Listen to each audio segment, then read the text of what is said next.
এই মুহূর্তে আবহাওয়ার গুরুত্বপূর্ণ খবর। দক্ষিণ বঙ্গোপসাগর এবং সংলগ্ন এলাকাতে যে এই মুহূর্তে আবহাওয়ার গুরুত্বপূর্ণ খবর, বঙ্গোপসাগরের দক্ষিণ পশ্চিম ভাগে তৈরি হয়েছে ঘূর্ণিঝড়। এই ঘূর্ণিঝড়টির ফলে ইতিমধ্যে লাল সতর্কতা রয়েছে তামিলনাড়ুর উপকূল। এইটি কোন উপকূলে আছড়ে পড়বে সেটা আপনাদের জানাবো, কিন্তু তারই মধ্যে বৃষ্টিপাতের যে পূর্বাভাস দিয়েছিল আবহাওয়া দপ্তর, সেখানে প্রথমে 4টি জেলা বলেছিল, বর্তমানে 3টি জেলার উল্লেখ রয়েছে। সম্ভবত উপকূল তীরবর্তী কিছু অংশে বৃষ্টিপাতের সম্ভাবনায় বেশি, তবে জলীয় বাষ্প যেহেতু ঢুকছে তাই একটু বিশ্লেষণ করে অবশ্যই দেখে নেব যে সেখানে অন্য কিছু হবে কিনা, কারণ চাষি ভাইদের চাষবাস তো চলছেই, বৃষ্টি হলে ক্ষতি, সেটা আগের কটা আপডেটও একই কথা বলছিলাম। চাষি ভাইরা অনেকেই আলু লাগাবেন কি লাগাবেন না জিজ্ঞেস করছেন এখনো, তো সেটাও একবার দেখে নেব, একটা দুটো আপডেটই পরিষ্কার হয়ে যাবে। তো আজকের আপডেটে আমরা কি পাচ্ছি সেটা দেখাবো, তাহলে বুঝতে পারবেন কোনো সতর্কতা আদৌ আছে কিনা। তবে কুয়াশা টুয়াশা কিন্তু পড়বে এমন সম্ভাবনা রয়েছে, ভয়ের কোনো কারণ খুব একটা আছে বলে আমাদের মনে হচ্ছে না।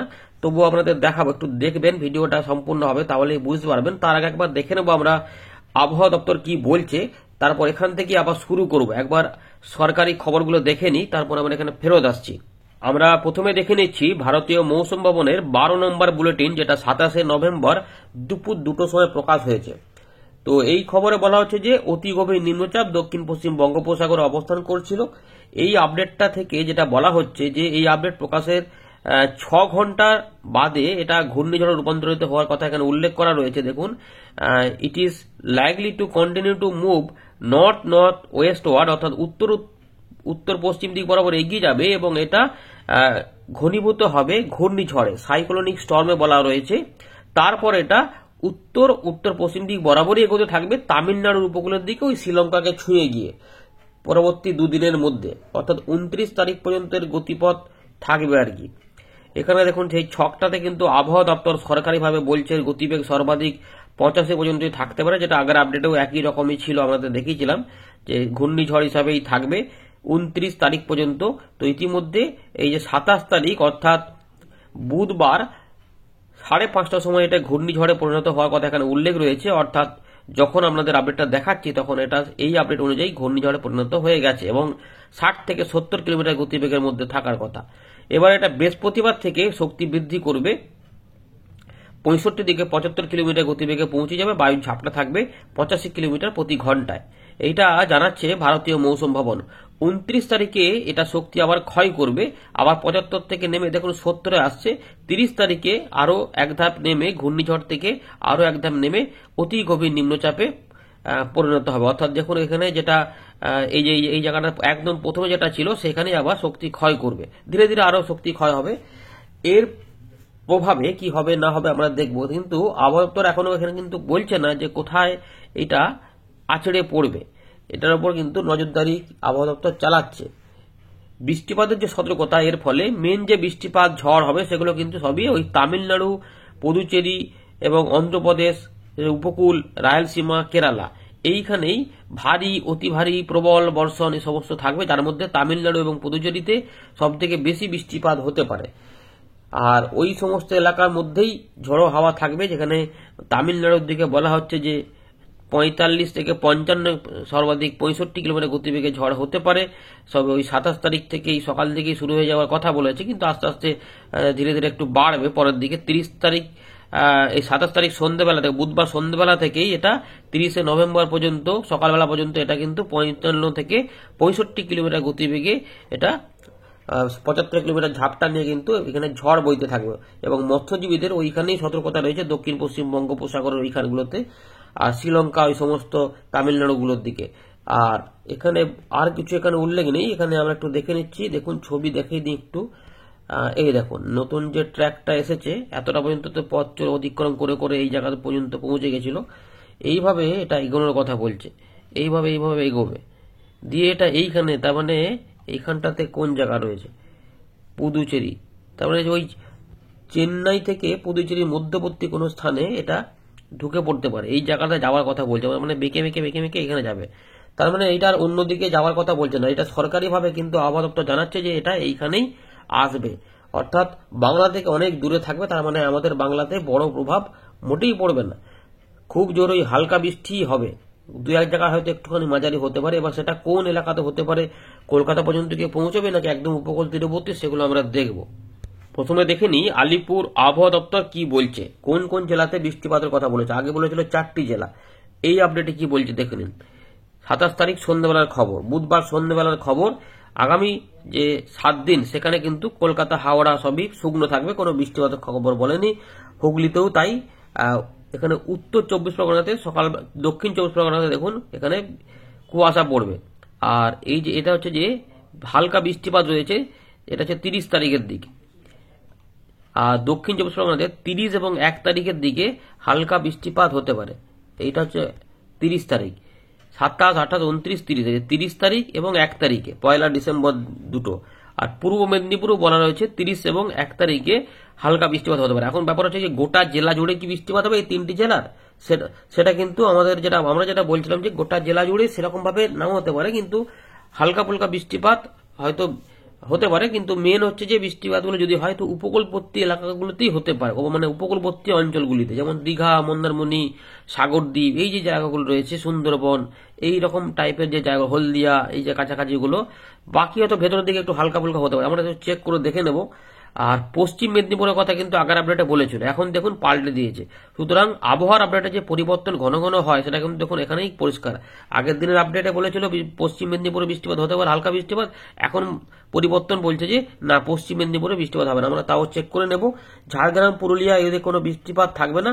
পুরুলিয়ার দিকে কিন্তু কুয়াশা 3 দিন থাকতে পারে। বাঁকুড়ার দিকে শুকনো থাকবে, পূর্ব বর্ধমান শুকনো থাকবে, পশ্চিম বর্ধমানে 3 দিন কুয়াশা থাকতে পারে। বীরভূমে এখানে কিন্তু বৃহস্পতিবার, শুক্রবারে কুয়াশা পড়তে পারে। মুর্শিদাবাদে বৃহস্পতিবার কুয়াশা হতে পারে। নদিয়াতে পুরোপুরি শুকনো থাকবে।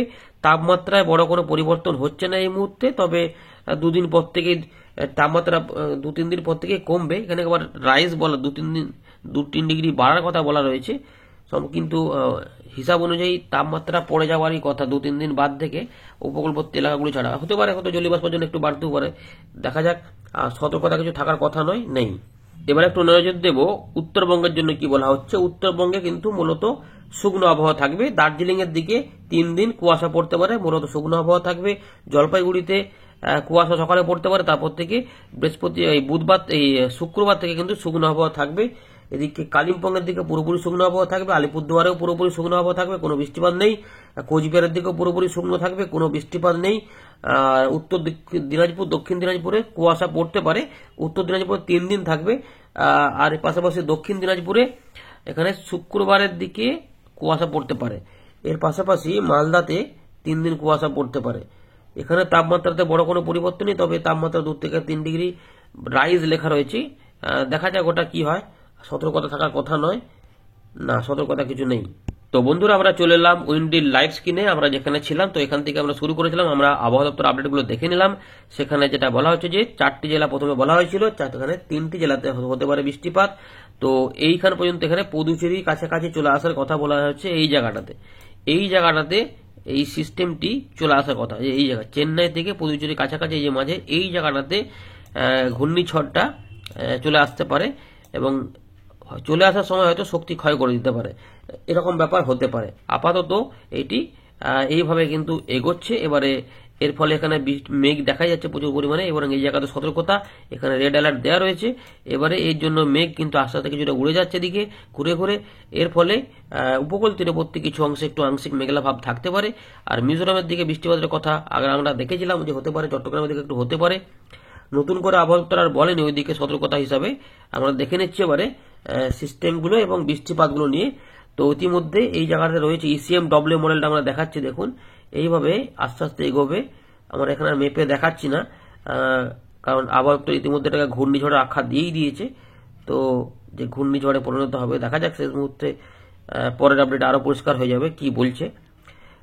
এবারে দেখুন এটা আস্তে আস্তে কিন্তু উপর দিকে আর উঠছে। আগের আপডেট থেকে অনেকটা পরিবর্তন, একটু করে উঠতে চাইছে, দিয়ে এখানে যেতে চাইছে। এবারে কিন্তু আমরা এখানে দেখতে পাচ্ছি যেটা আবহাওয়া দপ্তর বলেছে যে এইখানে পর্যন্ত চলে আসবে। তো এখানে পুদুচেরির ঠিক উপরে দেখুন এখানে এই জায়গাটাতে কিন্তু চলে আসবে, চেন্নাইয়ের নিচে এই জায়গাটাতে প্রবেশ করার কথা দেখা যাচ্ছে। অর্থাৎ এই জায়গা থেকে এই জায়গার মধ্যে ঢুকে পড়তে হবে। দেখুন এখানে গোলটা দেখা যাচ্ছে। সুতরাং তামিলনাড়ুতেই এটা আছড়ে পড়ার একটা সম্ভাবনা এবারে দেখা দিয়েছে। এরপরে কি হচ্ছে দেখুন, এটা কি হচ্ছে আমরা দেখে নিচ্ছি। এরপরে এখানে আবার একটা গোল তৈরি হচ্ছে, আবার এইখানে একটা গোল তৈরি হচ্ছে, দুটো, ওইটা আবার ওইখানে চলে যাচ্ছে। এটা আবার গতিবেগ একটু বেশি মনে হচ্ছে বিশাখাপত্তনমের দিকে। দেখুন এটা প্রায় 87 কিলোমিটার গতিবেগ। বায়ুর ঝাপটাও যদি দেখি, সেটাও মানে গভীর নিম্নচাপের মতো একটা গতিবেগ পাওয়া যাচ্ছে। এইটা হঠাৎ করে উৎপত্তি হয়েছে। যাই হোক, এইখানে আবার একটা ঘূর্ণি তৈরি হয়ে যাচ্ছে আরব সাগর, মানে ওইটা টপকে এসে এখানে আবার সিস্টেমের মতো নিম্নচাপ আকার আবার এখানে মিলিয়ে যাচ্ছে। আবার এখানে একটা পরবর্তী ক্ষেত্রে ঘূর্ণাবর্ত দেখা যাচ্ছে। তো এইরকম একটা এখানে কিছু আপডেট পাওয়া যাচ্ছে নতুন করে, কিন্তু মূলত এটা তামিলনাড়ুতেই তাহলে আছড়ে পড়ার সম্ভাবনা। এবার বৃষ্টিপাতগুলো দেখবো। আচ্ছা, এবারে দেখুন আমরা ঠিক 29 তারিখটাই ক্লিয়ার হঠাৎ করে বেরিয়ে গেল। তাতে আমরা দেখতে পাচ্ছি যে এতটা পর্যন্ত এলাকাতে দেখুন বৃষ্টিপাতগুলো হবে বলছে, কিন্তু স্থলভাগে তেমন দেখা যাচ্ছে না। 28 তারিখে ত্রিপুরার দিকে একটু দেখে নেবো, ত্রিপুরা নয়, মিজোরাম এবং চট্টগ্রাম এদিকে বৃষ্টিপাত হবে কেন। এখানে দুপুরবেলার পরে এখানে বজ্র বিদ্যুৎ সহ বৃষ্টিপাত একটু হতে পারে, মানে এই যে চিটাগং থেকে মহেশখালীর মধ্যবর্তী এলাকা, এবং কিছুটা হালকা বৃষ্টিপাত, খুব একটা সতর্কতামূলক নয়। প্রথমে যেটা বলছিল যে ভারী বৃষ্টিপাত হতে পারে, কিন্তু এখানে হালকা মাঝারি বৃষ্টিপাতই হতে পারে ঠিক এই জায়গাটাতে। এরপরে এবারে দেখুন আমাদের বাংলা উত্তর ভাগ দক্ষিণ ভাগে আদৌ হবে, উত্তরবঙ্গের কিছু হবে না, কোনো ভয় নেই চাষি ভাইদের। বাংলাদেশের রংপুর, রাজশাহী, ময়মনসিংহ, সিলেট, ঢাকা এই বিভাগেও কোনো বৃষ্টিপাত হবে না। খুলনা বিভাগের মোটামুটি এই সুন্দরবনের এই কাছাকাছি এলাকাগুলো ছাড়া এই আর কোথাও বৃষ্টিপাত হওয়ার সেরকমভাবে কিন্তু গল্প নাই, হলে হালকা। সুতরাং এটুকু রয়েছে। এবারে আমাদের দক্ষিণবঙ্গে কি অবস্থা দেখুন, ট্র্যাক করছি 29 তারিখের দিকে উড়িষ্যাতে বৃষ্টিপাত হবে। এই যে উপকূলবর্তী এলাকাতে এই বৃষ্টিগুলো দেখাচ্ছে, এইগুলো কতটা ভেতরে প্রবেশ হবে সেটা হচ্ছে দেখার। আমরা যেটা প্রথম থেকে বলা হচ্ছে যে উপকূলবর্তী কিছু এলাকাতে, এই এলাকাগুলির মধ্যে হতে পারে, আর বাকি এলাকাতে একটু হালকা যেতে পারে, মানে লাইট যেটা বলে একটু মেঘলা মেঘলা হবে। দেখুন এই যে জায়গাটা দেখতে দেখা যাচ্ছে যে সাগরদ্বীপ, নামখানা, ফেজারগঞ্জ, হলদিয়া, ডায়মন্ড হারবার, এই যেগুলোতে জয়নগর, গোসাবা এইগুলোর দিকে, এবং কলাপাড়া থেকে শুরু করে চর ফ্যাশন, এগুলোতে কিছু অংশে বৃষ্টিপাত যেতে পারে, হালকা থেকে মাঝারি মানের যেতে পারে। 29 তারিখে একটু এটা বাড়বে। দেখুন এলাকা বাড়ছে, যে ভিতর দিকে একটু প্রবেশ হচ্ছে, এই জায়গাটাতে একটু মাঝারি বৃষ্টিপাত চলে আসতে পারে। একদম উপকূল তীরবর্তী যে অঞ্চলগুলি রয়েছে এই জায়গাগুলোতে দেখতেই পাচ্ছেন, এইখান থেকেই কিছু কিছু অংশে ভেতর দিকে একটু হালকা ফুলকা যেতে পারে।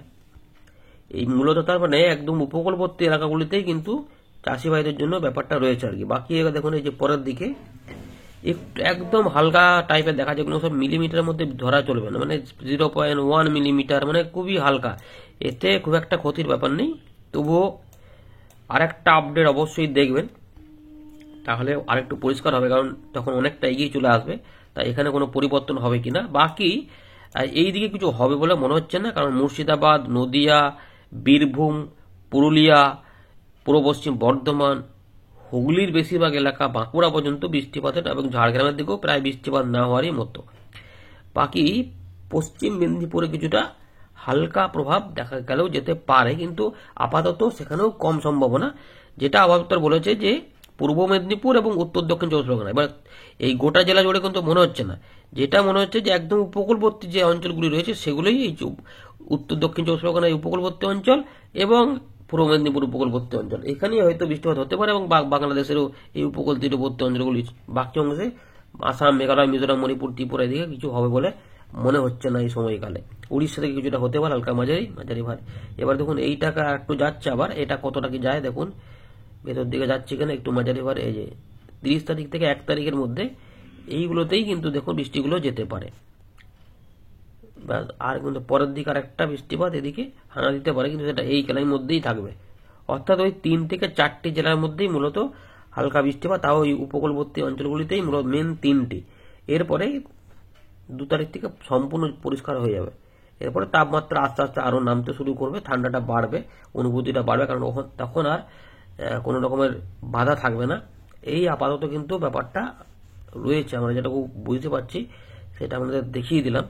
জিএফএস মডেলটা একবার চেক করে দেখে নিই এটা কি বলছে। এইটা দেখুন আস্তে আস্তে কোন দিকে যাচ্ছে। জিএফএস মডেল, এটাতে ইসিএমডব্লিউ মডেলে ছিলাম। জিএফএস মডেলে 30 তারিখেও দেখা যাচ্ছে যে ওই একই জায়গাতে থাকছে। এটা এই জায়গাতে দুর্বল হচ্ছে, তারপর এটা কোথায় যাচ্ছে, এটাও কিন্তু ঘুরে ফিরে এই জায়গাতে চলে আসছে, এই জায়গাটাতে পুদুচেরি চেন্নাইয়ের মাঝে, অর্থাৎ দুটো মডেল কিন্তু ঘুরে ফিরে এই জায়গাতেই দেখা যায়, অর্থাৎ এই জায়গাতেই নিশ্চয়ই ঢুকে পড়বে। আর আবহাওয়া দপ্তরও বলছে যে এই জায়গাতে পর্যন্ত চলে আসবে, অর্থাৎ আবহাওয়া দপ্তরের আপডেটের সঙ্গে এই দুটো মডেলের যে গন্তব্যস্থল একই হয়ে যাচ্ছে, অর্থাৎ এইখানেই তামিলনাড়ুতেই এটা আছড়ে পড়বে। আচ্ছা, জিএফএস মডেল অনুযায়ী আমাদের এখানে বৃষ্টিপাত হবে। জিএফএস মডেল অনুযায়ী আমাদের এখানে বৃষ্টিপাত 30 তারিখ 1 তারিখের দিকে দেখুন কিছু হচ্ছে কিনা। আমাদের এখানে কোনো বৃষ্টিপাতের গল্প নেই, যেটা যদিও ইসিএম ডবল মডেলে কিছুটা পাওয়া যাচ্ছে, এখানে আবার তাও পাওয়া যাচ্ছে না। সুতরাং একটু হয়তো আংশিক মেঘলা আকাশ হতে পারে, কিন্তু বৃষ্টিপাতের গল্প নেই। সুতরাং চাষি ভাইদের ভয় কিছু নেই, তবুও একদিন একটু দেখে, বিশেষ করে উপকূলবর্তী অঞ্চলের মানুষরা দেখে তারপর একটু কাজকর্ম করলে ভালো হয়। ধন্যবাদ।